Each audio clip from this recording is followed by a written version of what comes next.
भारत में ऐसे असंख्य हिल स्टेशन हैं जिनकी अपनी अपनी खूबसूरती है, लेकिन जब बात आती है सबसे दिल को छू लेने वाले और रोमांटिक हिल स्टेशन की, तो सबसे पहले नाम आता है ऊटी का। तमिलनाडु के नीलगिरी जिले में स्थित यह हिल स्टेशन लगभग 2240 मीटर की ऊंचाई पर बसा है। इसे क्वीन ऑफ हिल स्टेशन यानी पहाड़ों की रानी कहा जाता है। ऊटी की खूबसूरती में कुछ ऐसा जादू है कि जो भी एक बार यहाँ आता है उसका मन बार बार यहाँ लौटने को करता है। ऊटी में हर किसी के लिए कुछ न कुछ खास है। प्राकृतिक सौंदर्य प्रेमी यहाँ की हरी भरी वादियों में खो जाते हैं। रोमांच प्रेमियों के लिए यहाँ ट्रैकिंग और एडवेंचर के अनगिनत विकल्प हैं। वहीं परिवार और बच्चों के लिए झीलों में बोटिंग और चाय बागानों की सैर किसी सपने से कम नहीं। ऊटी का इतिहास। ऊटी का असली नाम है उडगमंडलम। इस नाम का अर्थ है जगह जहां झीलें और नदियां उत्पन्न होती हैं। ब्रिटिश शासन से पहले यह क्षेत्र टोड़ा, कोटा, इरुला और बढ़ेगा जैसी आदिवासी जनजातियों का घर था। इन जनजातियों में खासकर टोडा जनजाति आज भी अपने विशेष जीवन शैली, ऊनी शॉल और दूध उत्पादों के लिए जानी जाती है। ब्रिटिश काल में 19वीं शताब्दी की शुरुआत में ऊटी को अंग्रेजों ने खोजा और इसे अपनी गर्मियों की राजधानी बना लिया।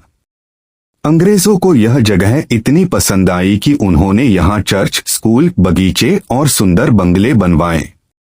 यहीं से ऊटी की पहचान पूरे भारत में फैल गई। आज भी ऊटी की पुरानी इमारतें और रेलवे स्टेशन आपको ब्रिटिश दौर की याद दिला देंगे।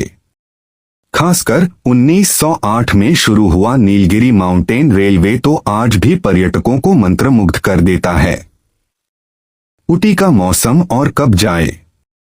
ऊटी का मौसम साल के हर महीने अलग अलग अनुभव देता है। गर्मी मार्च से जून, यह समय घूमने के लिए सबसे अच्छा माना जाता है। दिन का तापमान 20 से 25 डिग्री तक रहता है। गर्मियों में उत्तर भारत की तपती धूप से बचने के लिए लोग ऊटी की वादियों का रुख करते हैं। बरसात जुलाई से सितंबर, यहाँ पर खूब बारिश होती है। पहाड़ धुंध और कोहरे से ढक जाते हैं। हालांकि इस समय यहाँ घूमना थोड़ा मुश्किल होता है, लेकिन प्रकृति प्रेमियों और फोटोग्राफरों के लिए यह समय स्वर्ग जैसा है। सर्दी अक्टूबर से फरवरी, ठंडी हवाएं और कभी कभी 0 डिग्री के करीब तापमान। यह समय कपल्स और हनीमून के लिए परफेक्ट होता है। अगर आप एक सामान्य यात्री हैं और ज्यादा परेशानी नहीं चाहते, तो ऊटी घूमने का सबसे सही समय है अप्रैल से जून और सितंबर से नवंबर। ऊटी तक कैसे पहुंचे। हवाई मार्ग। निकटतम हवाई अड्डा है कोयंबटूर एयरपोर्ट, जो ऊटी से लगभग 88 किलोमीटर दूर है। दिल्ली, मुंबई, चेन्नई और बेंगलोर से कोयंबटूर के लिए नियमित फ्लाइट्स उपलब्ध हैं। कोयंबटूर से टैक्सी या बस द्वारा ऊटी पहुंचना बेहद आसान है। रेल मार्ग। ऊटी का रेलवे स्टेशन छोटा है, लेकिन यहां तक पहुंचने का सबसे रोमांचक तरीका है Nilgiri mountain railway toy train. यह ट्रेन मेट्टुपालयम से चलती है और पहाड़ों, घाटियों और जंगलों से होकर ऊटी तक पहुंचती है। यह यात्रा इतनी खूबसूरत होती है कि यह खुद में एक यादगार अनुभव बन जाती है। सड़क मार्ग। बेंगलुरु से ऊटी की दूरी लगभग 270 किलोमीटर है और सड़क मार्ग से 6 से 7 घंटे में पहुंचा जा सकता है। रास्ते में मैसूर और बांदीपुर नेशनल पार्क भी पड़ते हैं, जहां हाथी और हिरण अक्सर दिख जाते हैं। ऊटी के प्रमुख दर्शनीय स्थल। एक ऊटी झील, ऊटी लेक। यह झील 1824 में अंग्रेजों द्वारा बनाई गई थी। झील के चारों ओर हरियाली और दूर दूर तक फैले पहाड़। यहाँ पैडल बोटिंग और रोइंग का आनंद लिया जा सकता है। परिवार और बच्चों के लिए यह सबसे पसंदीदा जगहों में से एक है। 2 बोटैनिकल गार्डन। यह बगीचा लगभग 20 हेक्टेयर क्षेत्र में फैला हुआ है। यहाँ 650 से ज्यादा प्रकार के पौधे और फूल हैं। हर साल मई महीने में यहाँ फ्लावर शो आयोजित होता है, जिसमें हजारों पर्यटक आते हैं। 3 दोदबेट्टा पीक। यह नीलगिरी की सबसे ऊंची चोटी है। यहाँ से पूरे ऊटी का नजारा एक पेंटिंग जैसा लगता है। ठंडी हवाएं और बादलों का स्पर्श यहाँ आने वाले हर यात्री को रोमांचित कर देता है। 4 नीलगिरी माउंटेन रेलवे। यह यूनेस्को वर्ल्ड हेरिटेज साइट है। टॉय ट्रेन की यह यात्रा एक बार जरूर करनी चाहिए। ट्रेन जब चाय बागानों और घने जंगलों से होकर गुजरती है तो ऐसा लगता है मानो आप किसी परियों की दुनिया में आ गए हों। 5 रोज गार्डन। यहाँ 20,000 से ज्यादा किस्मों के गुलाब खिलते हैं। यह जगह खासकर फोटोग्राफी और रोमांटिक पलों के लिए जानी जाती है। 6 पाइकड़ा झील और falls. Pykara lake falls. Ooty से लगभग 20 किलोमीटर दूर स्थित यह झील और झरना बेहद सुंदर है। यहाँ बोटिंग और पिकनिक का मजा लिया जा सकता है। 7 अवलांच झील एवलांच लेक। यह झील ट्रैकिंग और कैंपिंग के लिए मशहूर है। प्रकृति प्रेमियों के लिए यह जगह किसी खजाने से कम नहीं। 8 वेनलॉक डाउन्स।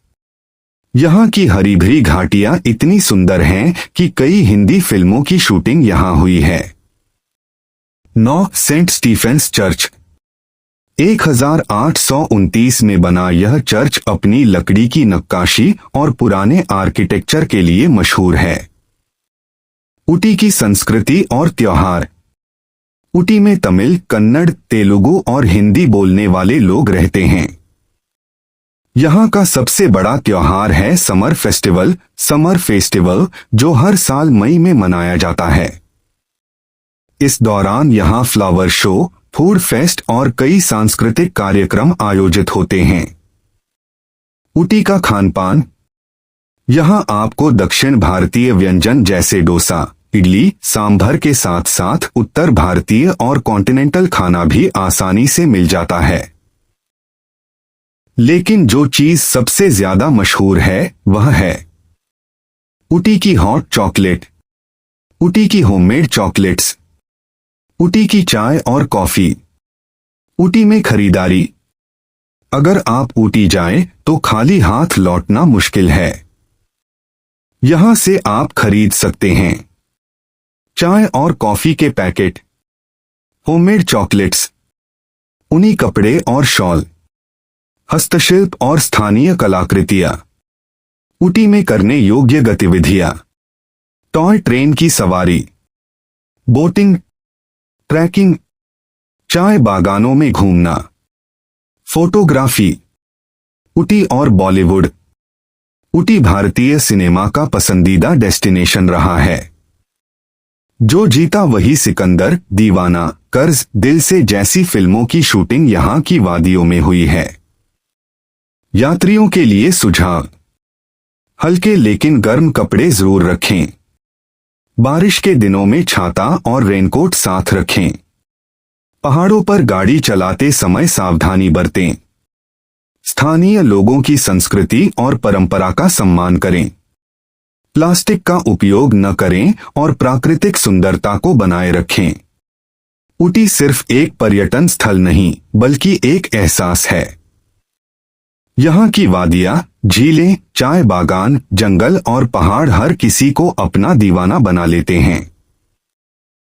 ऊटी की यात्रा आपको यह सिखाती है कि प्रकृति के बीच बिताए गए पल जीवन की सबसे बड़ी पूंजी होते हैं।